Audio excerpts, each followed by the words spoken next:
So guys, okay na. Naibalik na natin sa dati. Panahon na para i-test natin.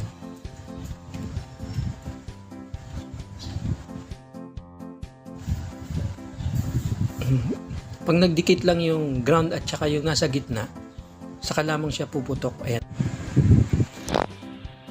Thanks for watching.